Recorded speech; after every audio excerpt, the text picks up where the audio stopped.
Merhaba arkadaşlar. Türkiye'de çok merakla beklenen bir otomobilin içindeyim şu anda. Yeni Honda Civic'ten bahsediyorum. Daha doğrusu 11. nesil demeliyiz. Civic efsanesi 1972 yılından beri üretiliyor. Bugüne kadar 24 milyondan fazla üretildi arkadaşlar ve bunun 400 bin adedi Türkiye'den.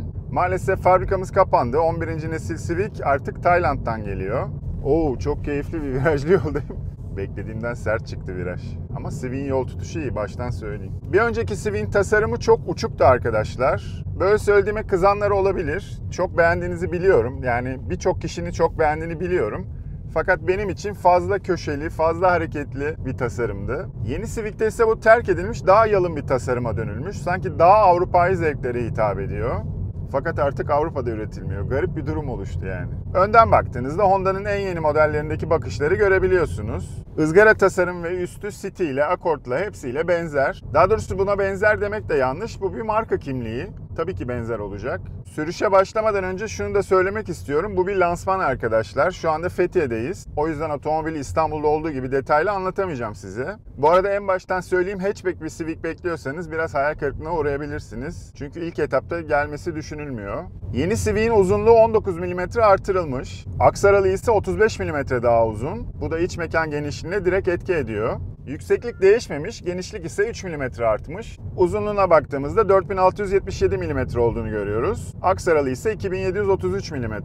Yeni Civic'te 2 jant seçeneği var. Biri 16, biri de 17. Maalesef 18 inç jant aksesuar olarak bile alamıyorsunuz. Renklere geldiğimizde ise 6 renk seçeneği var. İç mekana geçtiğimizde Honda Civic'te ilk defa dijital gösterge görüyoruz arkadaşlar. Ayrıca 9 inçlik multimedya ekranı da mevcut. Test aracımızda ise 7 inçlik bir ekran var. Gösterge tablosu oldukça okunaklı.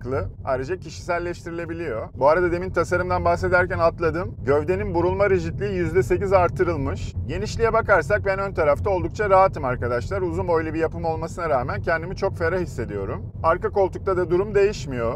Kompakt sınıf bir sedan için oldukça ferah olduğunu söyleyebilirim. Zaten bu konuda çok iddialılar. Ayrıca çok gürültücü bir otomobil değil.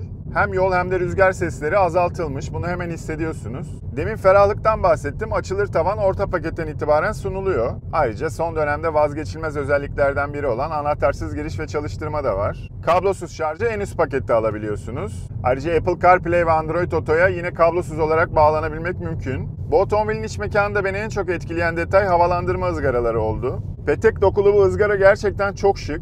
Ayrıca retro bir havası var. Benim gibi eski otomobilleri sevenler için biçilmiş kaftan. Yani ön konsol hem klasik hem de modern. Bu ikisini bir araya getirmek oldukça zordur.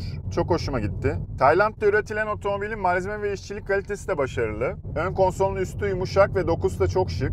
Bu da kalite hissini artırıyor. Civic'te her zaman olduğu gibi deri döşeme seçeneği de var. Ayrıca ısıtmalı ön koltukları da seçebiliyorsunuz.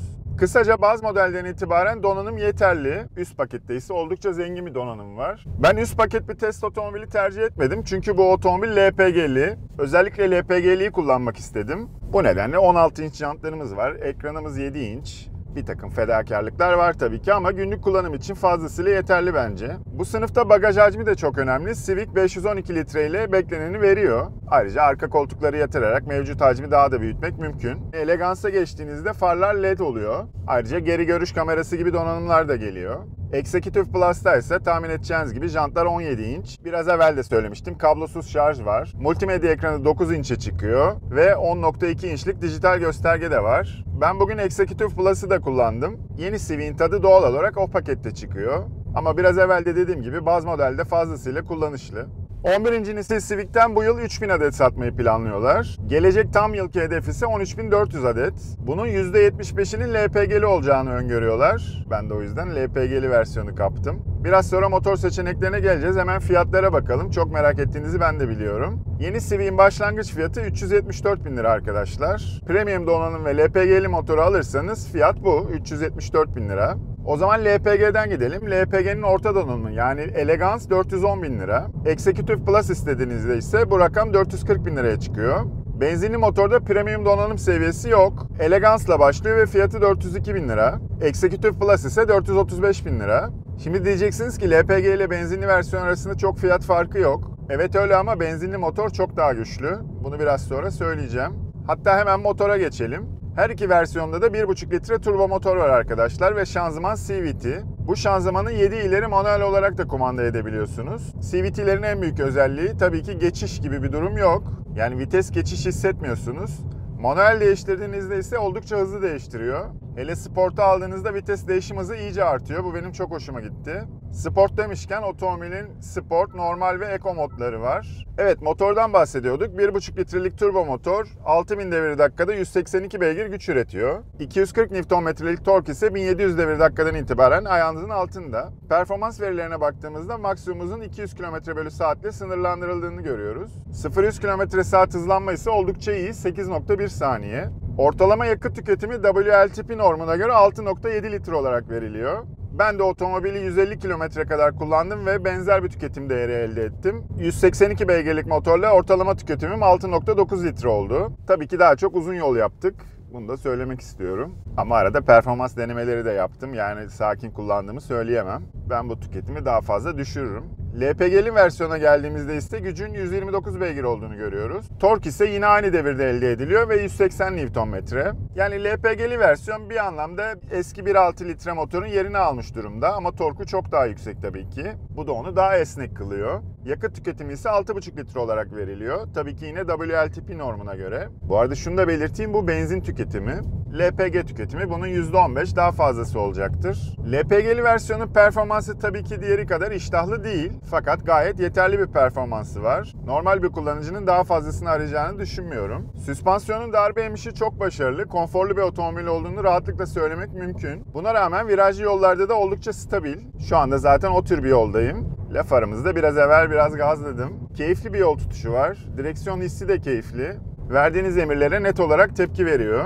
Tabii ki çok uzun kullanmadım ama frenlerin de yeterli olduğunu söyleyebilirim. Sonuç olarak bir paket olarak değerlendirirsek Civic yine Civic'liğini yapmış arkadaşlar. Bence çok satmak için elinde bütün doneler var. Eli çok kuvvetli. Belki önceki neslin tasarımını sevenler yeni versiyondan hoşlanmayabilir. Ama ben çok beğendim çünkü ben daha sade ve yalın otomobilleri beğeniyorum. Gördüğünüz gibi virajlarda oldukça eğlenceli. Hiç endişelendirmiyor insanı. Tabii çok fazla karşıdan gelen var, onun için gazlayamıyorum. Ama aklım bu yolda kalacak, onu da söyleyebilirim. Atalım hemen viraja. Gördüğünüz gibi çok stabil, çok güzel bir otomobil ya. Küçük bir hatchback gibi tepki veriyor. Hiç uzun sedan bir otomobil kullandığınız hissini yaşamıyorsunuz. Gerçekten hoşuma gitti. Bu otomobili İstanbul'da kullanacağız ve daha detaylı anlatacağız. Dediğim gibi bu bir lansman. İlk sürüş izlenimlerimi paylaştım sizlerle. Peki ben yeni Civic'i alır mıyım? Fiyattan bağımsız olarak söylüyorum, evet alırım arkadaşlar. Bence fiyatı da oldukça rekabetçi. Dikkat edin, ucuz demiyorum, rekabetçi diyorum. Yani rakipleri de bu fiyatlarda olduğu için Civic almak mantıklı olabilir. Zaten Civic'i insanlara anlatmaya çok gerek yok. Öyle bir müşteri kitlesi var ki zaten başka otomobil kullanmıyorlar. Bu sadece Civic için geçerli değil tabii ki. Japon otomobillerinde böyle bir durum var. Marka aidiyeti bana fazla gibi geliyor. O zaman yeni Civic'ten hoşça kalın diyelim. Bu ay çok fazla lansman var. Mercedes ve BMW'nin de lansmanları olacak. Onları da sizlerle paylaşacağım. Bir dahaki test veya lansmanda görüşmek üzere diyelim. Şu U virajı da dönelim ve hoşça kalın diyelim.